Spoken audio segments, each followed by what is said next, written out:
గురువుగారు ఇంకొకటి ఇట్లా మనకు మచ్చలు ఉంటాయి కదండి. కొంతమందికి అరిచేతిలో మచ్చ ఉంటే మంచిది అంటారు, ముక్కు మీద మచ్చ ఉంటే మంచిది అంటారు. మరి ఈ మచ్చలు ఎక్కడుంటే అదృష్టం ఉంటుందండి? ఇది పుట్టుమచ్చ శాస్త్రం అంటారు అవునండి. దీన్ని. అంటే కొంతమంది ఉట్టి ట్రాష్ను వదిలేస్తుంటారు, కొంతమంది నమ్ముతూ ఉంటారు. ఒక మాట చెప్పాలి అంటే పుట్టుమచ్చ శాస్త్రం, బల్లి శాస్త్రం, అవునా? అవునండి. ఇవన్నీ ఇప్పటివి కాదమ్మా, ఎప్పటి నుంచో వస్తున్నవి. వీటిని ట్రాష్ని తీసేయడానికి ఏం లేదు. తప్పనిసరిగా ఏదో ఒక విధంగా ఎక్కడో చోట నిరూపించబడినటువంటివే ఇవన్నీ కూడా, మనకి ఇప్పుడు అందుతున్నటువంటి విషయాలన్నీ కూడా. తప్పనిసరిగా మగవాళ్ళకి కుడి వీపు భాగం మీద పుట్టుమచ్చ ఉంటే వాళ్ళు ఆరాధ్య దైవాలుగా మారతారు. దాంట్లో మనం మొట్టమొదటిగా చెప్పుకోవాల్సినటువంటి ఒక వ్యక్తి ఎవరు అంటే పెద్ద ఎన్టీ రామారావు గారు. ఆయన వెనకటి సినిమాలు చూడండి, కృష్ణుడు ఇట్లాంటి వేషాలు వేసినప్పుడు క్లియర్ కనబడుతుంటుంది మీకు. ఇప్పుడేంటి మన ఆంధ్రలో ఆరాధ్య దైవం అంటే ఎవరని చెబుతారు? ఆయన పేరు చెప్తారు. తెలుగు వాళ్ళందరికీ గర్వకారణంగా చెప్పుకునే పేరు కదా. ఎన్ని తరాలు వెళ్ళినా కూడా నా పేరైతే గుర్తుంటుంది. అలాంటి అంటే ఒక ప్రధానమైనటువంటి స్థానంలోకి వెళ్ళడానికి అది బాగా ఆధారభూతం అవుతుంది. తర్వాత అరచేతుల్లో, వీటిల్లో కూడాను ఉండేటువంటి స్థానాలు చెప్పాను కదా ఇందాక, నవగ్రహ స్థానాలు ఉంటాయని. ఈ స్థానాల్లో ఉండేటువంటి ఒక్కొక్క దాన్ని బట్టి ఒక్కొక్క రకమైనటువంటి ఫలితం ఉంటుంది.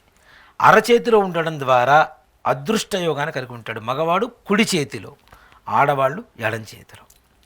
ఈ ఎడం చేతిలో ఉంటే లక్ష్మీదేవి ఆడవాళ్ళ చేతిలో ఎప్పుడు నాట్యం ఆడుతూనే ఉంటుంది, వస్తూనే ఉంటుంది. వీళ్ళకి ఎంత కావాలంటే అంత డబ్బు చేతికి అందుతూనే ఉంటుంది వీళ్ళకి గ్యారంటీగా. వాళ్ళ దగ్గర డబ్బులు లేవు, అయినా సరే ధనం మాత్రం ప్రవాహంగా వస్తూనే ఉంటుంది. అంటే అరిచేతిలో ఎక్కడైనా ఉండొచ్చా అండి? అర చెయ్యి వేరు, చెయ్యి ఇది మొత్తం చెయ్యి నడి మధ్యలో, కొంచెం కూడా మిస్ అవ్వకూడదు, నట్ట నడి మధ్యలో ఉండాలి.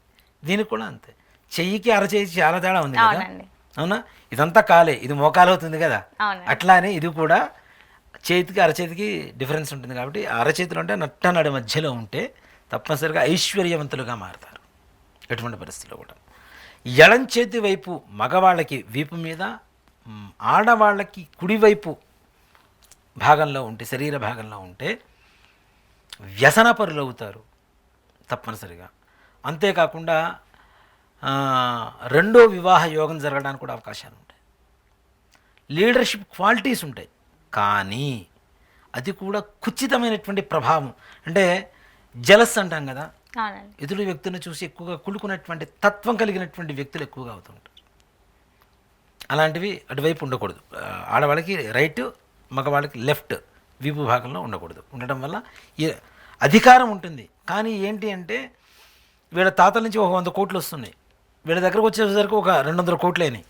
కానీ ఆ 200 కోట్లు ఉన్నా కూడా వీళ్ళకి సంతృప్తికరంగా ఉండదు. ఇంకా ఏదో కావాలి. పక్కవాడికి 400 కోట్లు ఉన్నాయి, నాకు అవి కావాలి. అది తప్పు కదా. ఆ రకమైనటువంటి జలస అనేది కూడా ఉండకూడదు కదా. ఈ రకమైనటువంటి ప్రభావాలు ఎక్కువగా చూపిస్తూ ఉంటాయి. పుట్టుమచ్చ శాస్త్రం అనేది కూడా నిజంగా ఆధారభూతమైనదే, నిరూపించబడినదే పూర్వకాలం నుంచి కూడా. ఈ భాగంలో పుట్టుమచ్చలు ఉన్న వాళ్ళకి మా గురువుగారు ఒక ఆయన ఉండేవారు, ఇప్పుడు లేరు, వారు కాలం చేశారు. ఆయన జ్యోతిష్యం చూసి నీకు ఈ భాగంలో ఈ వైపున పుట్టుమచ్చ ఉంటుంది చూసుకొని చెప్పేవారు. అంటే జ్యోతిష భాగానికి అది కూడా రిలేటెడే కదా. అవునండి. సో దీనివల్ల నువ్వు ఇట్లాంటి కష్టాలు అనుభవిస్తున్నావు, ఇలా ఉంటుంది, ఇంతకాలం ఉంటుంది.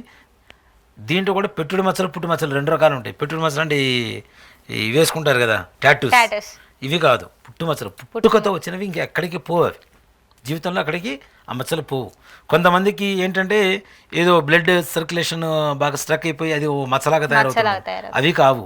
పుట్టు మచ్చ, పుట్టుకతో వచ్చినటువంటి మచ్చలే పుట్టు మచ్చలు అంటాం. మరి కొంతమందికి వయసు పెరుగుతుంటే మచ్చలు స్టార్ట్ అవుతుంటాయి కదా, అవి చెప్పే కదా, పుట్టు మచ్చలు వేరు, తర్వాత వచ్చేటువంటి మచ్చలు వేరు. వాటి ప్రభావం ఉండదు నాన్న. పుట్టినప్పుడు ఏ మచ్చలు అయితే ఉంటాయో వాటితోటే ప్రభావం ఉంటుంది తప్పనిసరిగా. అంటే అదే బ్రహ్మలిఖితం, ఒకసారి రాశాడని చెబుతున్నాం కదా, ఇది కూడా అంతే. ఆ పుట్టుమచ్చతో వాడి యోగం ఏంటనేది తెలియజేయడం కోసం, అంతేగాని అది ఉండడం వల్ల అదృష్టం అని కాదు నేను చెప్తోంది. వాడి మెంటాలిటీ ఏంటి, వాడి లక్షణం ఏంటి, వాడి ఫ్యూచర్ ఏంటి అని చెప్పి తెలియజేయడం కోసం అవి ఎక్కువగా సూచించబడుతూ ఉంటాయి.